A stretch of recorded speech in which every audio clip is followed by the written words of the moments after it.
नमस्कार। India debate में आप सबका स्वागत है। मैं हूं आशुतोष पाठक। मुंबई की खबर में आपकी बड़ी दिलचस्पी रहती है, हमारी भी दिलचस्पी है। और अब एक नई तारीख पर गई है 20 जनवरी की। तो उसके पहले बड़ी हलचल है क्योंकि 15 जनवरी को बहुत महत्वपूर्ण डेट है और वो तारीख है एक व्यक्ति का संपूर्ण पॉलिटिकल स्टॉक का एग्जॉस्ट होने का। उस दिन खत्म हो जाएगा। जो कुछ भी थोड़ा बचा हुआ है वो लगभग खत्म हो जाएगा, बल्कि खत्म हो ही गया है समझिए। आज मैं आपको खत्म कैसे हो रहा है और वो अपने इस किले को बचाने की कैसी तैयारी कर रहे हैं ये भी मैं आपको बताऊंगा।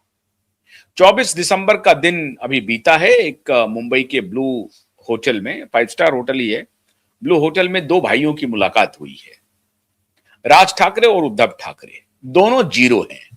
तो अभी सोशल मीडिया पर बड़ी चर्चा चल रही है कि दो जीरो मिलकर के क्या कोई और न्यूमेरिकल कोई अंक बना सकता है क्या? नहीं बना सकता है। जीरो में जीरो जोड़िएगा तो जीरो, जीरो में माइनस करिएगा जीरो तो जीरो, प्रतिफल जीरो ही होना है। दोनों जीरो है, दोनों भाई जीरो है। तो दो भाई, लेकिन 20 वर्ष के बाद नवंबर 2005 में इन दोनों भाइयों की का विच्छेद हुआ था, अलग हुए थे दोनों भाई, राज ठाकरे और उद्धव ठाकरे की बात मैं कह रहा हूं। तो 2005 से लेकर के 2025 तक एक शख्स था जो इन दोनों भाइयों को करीब लाने के लिए बड़ी शिद्दत से प्रयास कर रहे थे। उनका भी नाम मैं बता रहा हूं अभी आपको। नाम है चंदू मामा। और 24 दिसंबर को जब इस होटल में एक शख्स का आगमन हुआ लाल कुर्ते में, चंदू मामा जी का, तो लोग सब हैरत में रह गए क्योंकि अभी तक जो पिछले दरवाजे से खबरों को प्लांट किया जाता था उसमें संजय राउत कहते थे कि मैंने बड़ी भूमिका निभाई है दोनों भाइयों को करीब लाने में, और इसकी चैंपियनशिप वो खुद को दे देते थे। खुद को चैंपियनशिप दे दिया करते थे संजय राउत साहब कि उन्होंने दोनों भाइयों को करीब लाया है। अरे भाई, करीब आने से कुछ होगा नहीं, लेकिन चलो इससे अगर तुम्हारी दुकान चलती है तो चला लो। तो माननीय संजय राउत अपनी दुकान चलाते थे कि हम दोनों भाइयों को करीब लाने में भूमिका निभा रहे हैं। लेकिन 24 दिसंबर को एक शख्स का मंच पर आगमन हुआ, लाल कुर्ते में थे, और उनका नाम है चंद्रकांत वैद्य। कौन है चंद्रकांत वैद्य? चंद्रकांत वैद्य हैं राज ठाकरे के मामा, और राज ठाकरे की मां के साथ मिलकर के ये कुछ कुछ काम भी करते हैं, राम धाम करके कुछ चलाते हैं ये, और उसकी देखरेख करते हैं चंद्रकांत वैद्य जी, और उन्हें प्यार से चंदू मामा कहते हैं। और चंदू मामा को उद्धव ठाकरे भी पसंद करते हैं। राज ठाकरे के तो मामा ही हैं, उद्धव ठाकरे भी बड़ी इज्जत करते हैं चंदू मामा की। तो चंदू मामा की पूरी इच्छा थी कि राज और उद्धव एक हो जाए। और ये कब से इच्छा थी? जब से दोनों भाई अलग हुए, मतलब 20 वर्ष बीत गए, लेकिन चंदू मामा ने अपना प्रयास बंद नहीं किया। तो चंदू मामा के प्रयास के बाद, चंद्रकांत वैद्य के प्रयास के बाद, जो राज ठाकरे के मामा हैं, दोनों भाई इकट्ठे आए हैं और अब ये मीडिया में प्रचलित हो गई। अब ये किसी से छिपा हुआ नहीं है। बहुत अच्छी बात, आ गए साहब। लेकिन आने के बाद करेंगे क्या? 15 जनवरी को मुंबई म्युनिसिपल कॉरपोरेशन का चुनाव है, जो एशिया का सबसे धनी म्युनिसिपल कॉरपोरेशन है। 70,000 करोड़ का बजट है सालाना। अब यही 70,000 करोड़ जो है अब तक इस ठाकरे परिवार की रोजी रोटी रही है। यहीं से इनकी दुकान चलती है। और मुंबई माया नगरी है, मुंबई का म्युनिसिपल कॉरपोरेशन है, तो माया नगरी में फिल्म स्टार्स पर जो प्रभुत्व है ना, उसका कारण यह भी है कि म्युनिसिपल कॉरपोरेशन में 2017 में जो चुनाव हुए हैं उसमें 84-82 सीट का, ये 2 सीट का फर्क है भारतीय जनता पार्टी और शिवसेना उद्धव के बीच में। तो एक 84 सीट एक को और 82 सीट एक को, 227 सीट की जो पूरी म्युनिसिपल कॉरपोरेशन है उसमें से एक बड़ा चंक, लगभग 166 सीट बीजेपी और शिवसेना उद्धव के पास थी। उस वक्त तो शिवसेना उद्धव नहीं, उस वक्त शिवसेना ही थी। अब असली शिवसेना अभी हो गई है एकनाथ शिंदे की, और शिवसेना जो उद्धव के पास है उसको शिवसेना उद्धव कहते हैं, यूबीटी कहते हैं। उद्धव ठाकरे, उद्धव बाला साहब ठाकरे, यूबीटी। शिवसेना उद्धव बाला साहब ठाकरे कहते हैं, यूबीटी।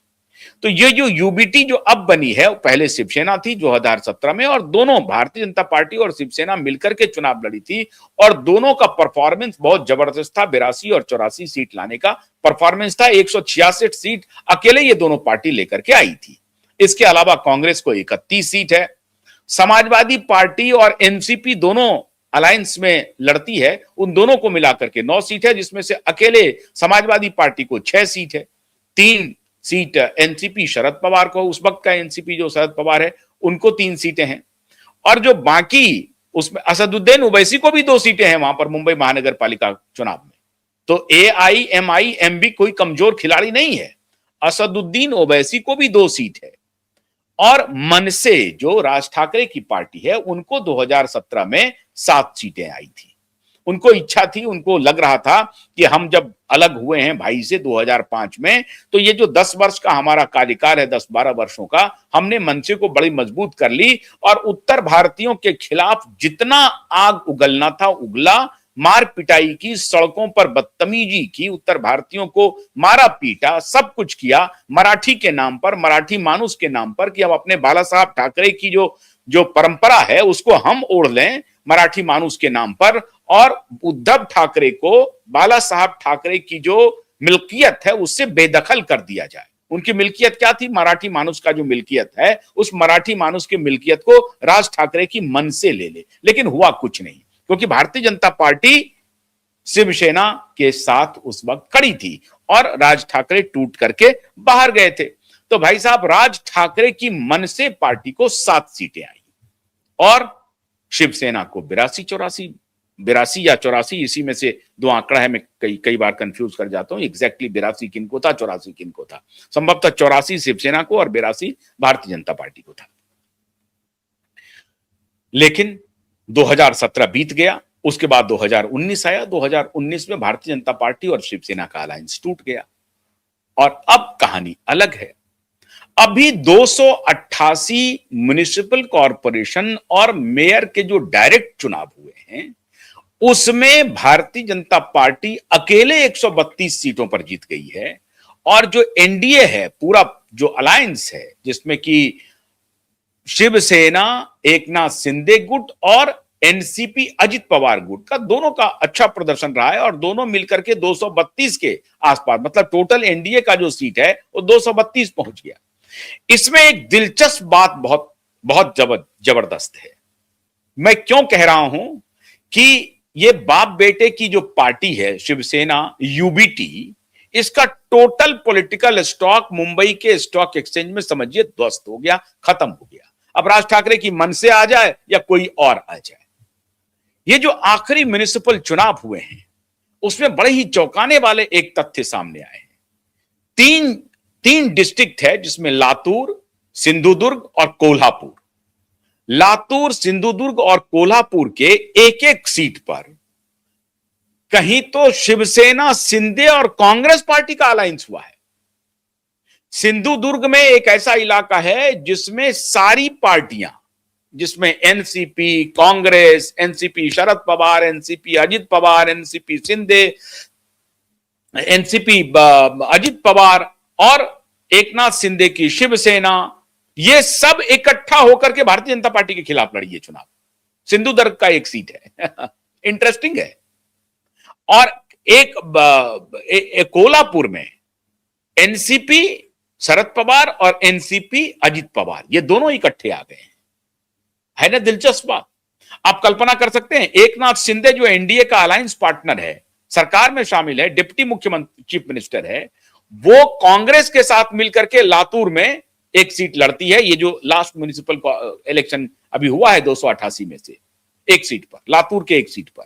और कोल्हापुर में एनसीपी शरद पवार और एनसीपी अजित पवार मिलकर के चुनाव लड़े हैं। और सिंधुदुर्ग के एक सीट पर सारी पार्टियां मिल गई हैं अब बीजेपी के खिलाफ। ये बड़ा ही लोकल सेल्फ गवर्नेंस का जो चुनाव हुआ है बहुत ही दिलचस्प है, और ये महाराष्ट्र में भी में ही मुमकिन है, और कहीं मुमकिन नहीं हो सकता है। वहां की जो लोकल पॉलिटिक्स है वो कितना वोलाटाइल है, कितना बदलते रह रहा है, इसको देखना पड़ेगा। और सबसे बड़ी बात है कि शिवसेना यूबीटी पूरी तरह से फिनिश हो गई। कांग्रेस ने तो थोड़ी बहुत अपनी इज्जत बचाई भी, लेकिन एनसीपी, शरद पवार और शिवसेना यूबीटी, ये जो म्युनिसिपल कॉरपोरेशन है और मेयर के जो चुनाव हुए 288 सीटों पर महाराष्ट्र में, वो टोटल खत्म हो गया, फिनिश हो गया ये दोनों पार्टी। थोड़ी बहुत इज्जत अगर बची है तो शिवसेना शिंदे की बची है, एनसीपी शरद अजित पवार की बची है, और कांग्रेस ने भी थोड़ी बहुत अपनी इज्जत, थोड़ी बहुत मिनिमम 1-2% बचाई है महाराष्ट्र के लोकल सेल्फ चुनाव में, खासतौर से विदर्भ का जो इलाका है उस इलाके में।